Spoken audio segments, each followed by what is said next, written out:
अस्सलाम वालेकुम नाज़रीन मोहतरम। हार्मोन्स में अदम तवाज़ुन की वजूहात, अलामात और एहतियात। हार्मोन्स में अदम तवाज़ुन की वजूहात।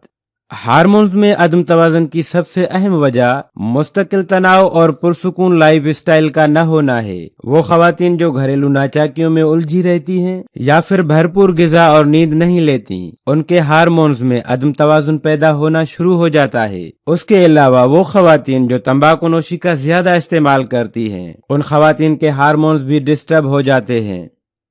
हार्मोन्स में अदम तवाज़ुन होने की वाज़ेह अलामात: हैज़ की कमी या ज्यादती, वजन का तेजी से बढ़ना या गिरना, भूख की ज्यादती या कमी, अफसरदगी डिप्रेशन, बालों का गिरना और रूखा होना, थकान, बेचैनी और घबराहट, चेहरे पर जायद बालों का उगना।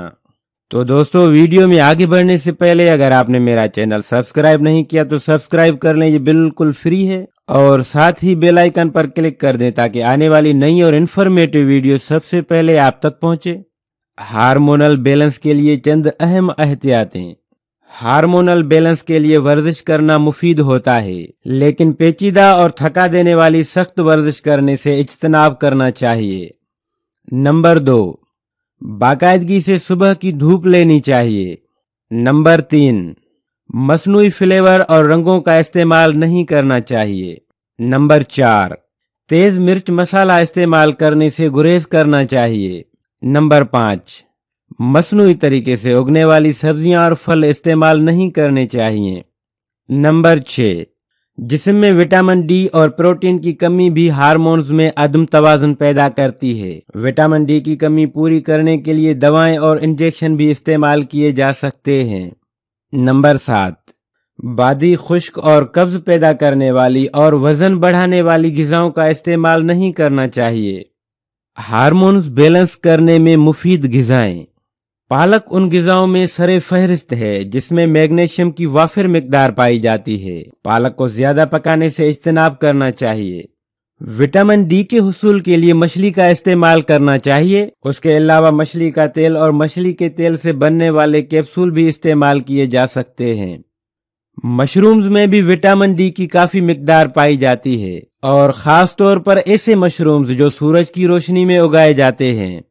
कद्दू के बीज खवातीन के पोशीदा अमराज में मुफीद होते हैं। उसके अलावा हार्मोन्स को बैलेंस करते हैं। कद्दू के बीज धूप में खुश्क करके तवे पर सेंक कर इस्तेमाल किए जा सकते हैं। सुरका न सिर्फ कुव्वत मुदाफियत बढ़ाता है बल्कि हर पहलू से सेहत बख्श है। सुरका को सलाद में रोजाना इस्तेमाल किया जा सकता है। शकरकंदी में पोटाशियम, कैरोटीन और एंटीऑक्सीडेंट पाए जाते हैं, जिससे भूख कंट्रोल में रहती है और वजन नहीं बढ़ता। नतीजे में हार्मोन्स बैलेंस होते हैं।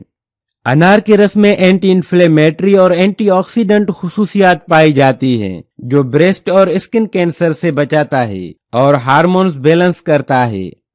आधा कप ताज़ा दही का इस्तेमाल कुव्वत मुदाफियत बढ़ाता है। उसमें मौजूद प्रोबायोटिक्स सेहत बढ़ाते हैं।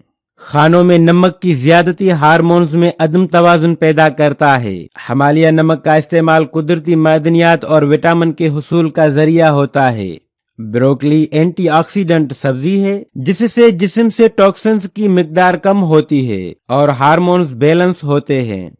चंद मसालों का मुस्तकिल इस्तेमाल हार्मोन्स को बैलेंस करता है। उन मसालों में दारचीनी, रोजमेरी, जीरा, हल्दी और अजवाइन शामिल हैं। अदरक अपने अंदर कई बीमारियों का इलाज रखता है। ये उन खवातीन के लिए इंतहाई मुफीद है जो हैज की कमी या ज्यादती की वजह से चिड़चिड़ाहट का शिकार हो जाती हैं। इलसी के बीज में ओमेगा 3 पाया जाता है, जो हार्मोन्स बैलेंस करता है और वजन कम करने में भी मुफीद होता है। रोजाना सब्ज चाय का इस्तेमाल भी हार्मोन्स बैलेंस करता है। खानों में घी की जगह जैतून और नारियल के तेल का इस्तेमाल भी हार्मोन्स को बैलेंस करने में मदद करता है। दोस्तों, वीडियो को एंड तक देखने का शुक्रिया। अपना बहुत ख्याल रखिएगा। मिलते हैं नेक्स्ट वीडियो में, तब तक के लिए खुदा हाफिज।